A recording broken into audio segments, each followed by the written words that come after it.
Have y'all taken Bibles yet? Yes, sir. How do you say half the Bible? Alright, so here's what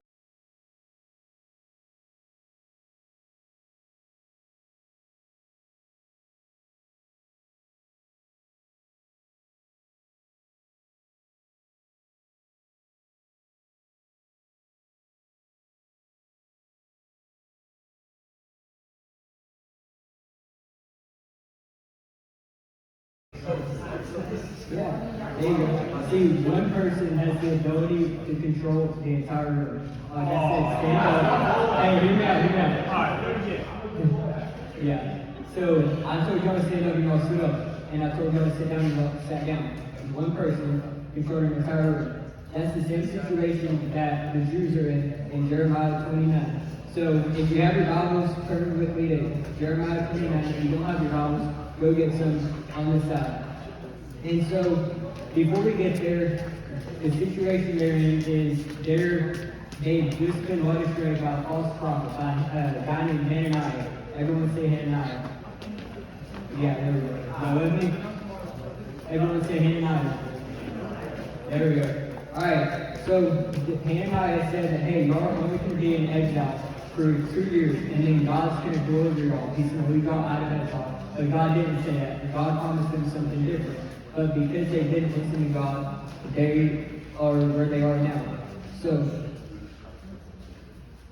starting in verse 1, we'll read verse 1 through 3. It says, this is the text of the letter that the prophet Jeremiah sent from Jerusalem to the surviving elders among the exiles and to the priests, the prophets, and all the other people Nebuchadnezzar had carried into exile from Jerusalem to Babylon. This was after King Jehoiachin and the Queen Mother, the court officials, and the leaders of Judah and Jerusalem, the skilled workers, and the artisans had gone into exile from Jerusalem. He entrusted the letter to Elisha, son of Shaphan, and to Gemariah, son of Hilkiah, whom Zedekiah, king of Judah, sent to Nebuchadnezzar in Babylon. So far, we have them being sent into exile because they didn't listen to God, because they're disobedient to God. It's like you getting drowned, and I know a lot of y'all have, especially this pervert right here. It's like you getting drowned for not listening to your parents. They tell you to take the trash out, and you hear them, but you don't do it. They tell you to wash the dishes, you hear them, but you don't do it. That's the situation right there. They know what God said, but they just completely ignored it, like it was nothing. And so, in response, God tells Jeremiah, says, hey, send them a letter telling them what I'm about to say to them. And he sent it through Gemariah and Elisha. And so that's when the letter picks up. In verse 4 and 4 through 6 is the beginning of the letter. And it says, this is what the Lord Almighty, the God of Israel, says to all those I carried into exile from Jerusalem to Babylon. Build houses and settle down. Plant gardens and eat what they produce. Marry and have sons and daughters. Find wives for your sons and give your daughters in marriage, so that they too may have sons and daughters. Increase the number there, do not decrease. It's the American dream of Babylon style. Build a house, plant a garden, and have a family, just live life, just have fun. And what's cool about it being long, them saying plant a garden, is Babylon is located along the Euphrates River. And I know a lot of y'all may have not taken biology, but what do you need to grow a garden? Water. So when you have a big river out there, it's going to prosper, it's going to grow big, it's going to thrive. And so he's saying, hey, you don't want to be here right now? I've called you to be here right now. And so I want you to make a home while you're there. I want you to make a home while you're in exile. Verse 7. Also seek the peace and prosperity of the city to which I have carried you into exile. Pray to the Lord for it, because if it prospers, you too will prosper. Yes, this is what the Lord Almighty, the God of Israel, says. So he's saying, hey, if the city prospers, if Babylon prospers, then you're going to prosper. It's your home now, so if you want to live life successfully, then you're going to have to make sure the city prospers. You're going to have to make sure you survive and the city with you survives. And I heard this quote one time by C.T. Stubbs, and it said, we're not owners of possessions, but stewards with responsibilities. God gave them life in exile, life in Babylon, and he said, prosper. With our life, the way we live our life should be to serve his purpose, even while we're in our Babylon, even while we're not where we want to be right now. Verse 8 through 9. Yes, this is what the Lord Almighty, the God of Israel, says. Do not let the prophets and diviners among you deceive you. Do not listen to the dreams you encourage them to have. They are prophesying lies for you in my name. I have not sent them, declares the Lord. So, no more Hananiah moments. I mean, we talked about at the beginning that they were just led astray as someone who said, hey, y'all are only going to be here for 2 years. How many times has someone told y'all one thing, but then y'all hear something else? All the time, right? That's what's happening here. Hananiah said, hey, y'all are only going to be here for a short time. But when in reality, God said, y'all are going to be here for 70 years, and then I will deliver y'all from exile. But no, they didn't listen to God. They chose to listen to Hananiah. So, no more Hananiah moments. And not every voice, not every spiritual voice is true. I mean, look at Eve, look at the Garden of Eden when the fall took place. It was Satan who went to Eve. He didn't tell Eve what she did or what not to do. He said, did God really say to do this? Satan's biggest trick is to twist the word of God. He said, did God really say? Confusing, or making us get confused with the authority of God. And so, in response, it is our job to test every voice with Scripture. 1 Thessalonians 5:19 through 21 says, do not quench the spirit, do not treat prophecies with contempt, but test them all. Hold on to what is good. It's about discerning and not just consuming. If we hear something, it is our job to test it according to Scripture. And if it doesn't match up, then it's not true, because it's not what the Holy Word of God says. And it's not accurate, not true. So, continuing in verse 10 and 11, this is what the Lord says. When 70 years are completed for Babylon, I will come to you and fulfill my good promise to bring you back to this place. For I know the plans I have for you, declares the Lord. Plans to prosper you and not to harm you. Plans to give you a hope and a future. I like how it says, declares the Lord. Because to me, there's a difference between saying says something, because it's like not as powerful. You're just saying like Reagan said this. But whenever it says declares the Lord, it's like God saying declares the Lord. You all right now? Good. Thank you. It shows God's authority. It has God's stamp of authority on it. And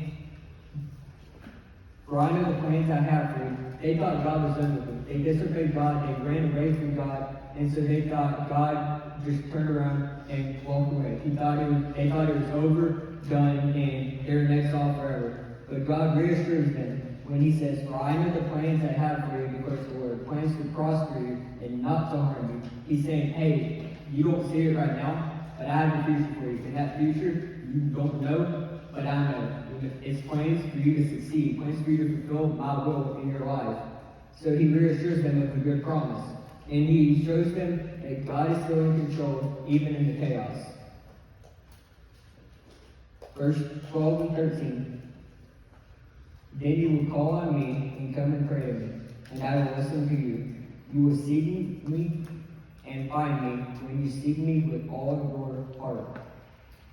It's like being in a relationship. You know, if you're in a relationship, it can't be 100% on one side, 25% on the other, or 100% on one side, 75% on the other. It has to be 100 and 100. You got to be all in on both sides, because if you're not, then it's not going to be a healthy relationship. The same goes with God. God's all bought in your life. He bought in so much that he went to the cross and died and rose.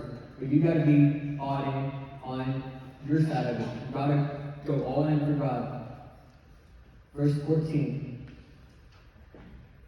I will be down by you, declares the Lord, and will bring you back from captivity. I will gather you from all the nations and places where I have banished you, declares the Lord, and will bring you back to the place from which I carried you into exile. So, we don't serve a hidden God. God wants to be known by us. God wants a relationship with us. He wants us to seek Him every day of our life. That's why in Matthew it says, in one of the Beatitudes, it says, seek first the kingdom of God. Seek God first. Seek Him with all your heart, as we just read. And God's nearness does not depend on our location. We can be spiritual, we can be furthest away from God, but God's still walking right behind us. We can be as close to God, but God's still the same closeness, the same distance He was as when we were far away from God. And God's nearness does not depend on our perfection. How many of y'all are perfect? Yeah, I think so. So, we serve a perfect God who came to die and rise for imperfect people. I had the opportunity to go to Wales this summer on a mission trip. It was my first mission trip overseas. And I think it was maybe the third or fourth, maybe sixth or seventh. Yeah, anyways. But I think it was the lucky guys, my fault. The third or fourth day we were over there, and the first week we had training during the language for 5 hours a day, and we couldn't speak any English at all. Like one of the days I was trying to think, I don't know what I was doing, I was trying to think about words in English. Like I couldn't think of any words in English, and I was like, that's seriously just we didn't have to speak English. And couldn't speak English at all for 5 hours, and then we had to go into the city that evening and put what we learned into practice, have conversations with people, and all of that. And one day, nothing was working for me. Like I couldn't pick up on the words, I couldn't figure out how to say them, because evidently I forgot how to speak English too. And nothing was going right, and I missed home. And we had been there for 4 days. And so I was feeling homesick, I was confused, I was lost. I didn't know why I was there. And I remember that evening praying to God, saying, where are you? Because it felt like God wasn't right beside me anymore. I kept praying, Lord, help me stay in step. But it felt like I wasn't in step. It felt like I wasn't near to God enough. He wasn't near to me. But even when He felt far, God was right next to me. Because the very next day was the first time over there that I had the opportunity to present the gospel to someone. And it seemed like in that moment, that's whenever I realized that, hey, He was still as close to me yesterday as He is whenever I presented that gospel. So God's nearness does not depend on our perfection or our location. Verse 15 through 19. You may say, the Lord has raised up prophets for us in Babylon. But this is what the Lord says about the king who sits on David's throne and all the people who remain in the city, your fellow citizens who do not go with you into exile. Yes, this is what the Lord Almighty says. I will send the sword, famine, and plague against them, and I will make them like figs that are so bad they cannot be eaten. I will pursue them with the sword, famine, and plague, and will make them abhorrent to all the kingdoms of the earth, a curse and an object of horror and scorn and reproach among all the nations where I drive them. For they have not listened to my words, declares the Lord, words that I sent to them again and again by my servants the prophets, and you exiles have not listened either, declares the Lord. Those who stayed were going to face hardship. They were going to face war, disease, and no food. The necessities of life. They didn't have peace, they didn't have nutrition, and they were sick all the time. They didn't have good health. Their physical and probably mental well-being would have declined quick and harshly. So they lived in hardship 24/7, and because they didn't listen to God. And so that makes you ask yourself the question, are you listening to God right now? Are you honestly listening to what God is telling you to do in your life right now? They didn't. They couldn't find God because they weren't listening.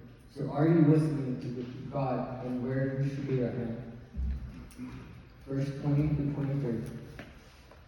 Therefore, hear the word of the Lord. Therefore, hear the word of the Lord, all you exiles whom I have sent away from Jerusalem to Babylon. This is what the Lord Almighty, the God of Israel, says about Ahab, son of Kaliah, and Zedekiah, son of Messiah, who are prophesying lies to you in my name. I will deliver them into the hands of Nebuchadnezzar, king of Babylon, and he will put them to death before your very eyes. Because of them, all the exiles from Judah who are in Babylon will use this curse. May the Lord treat you like Zedekiah and Ahab, whom the king of Babylon burned in the fire. For they have done outrageous things in Israel. They have committed adultery with their neighbors' wives, and in my name they have uttered lies which I did not authorize. I know it and am a witness to it, declares the Lord.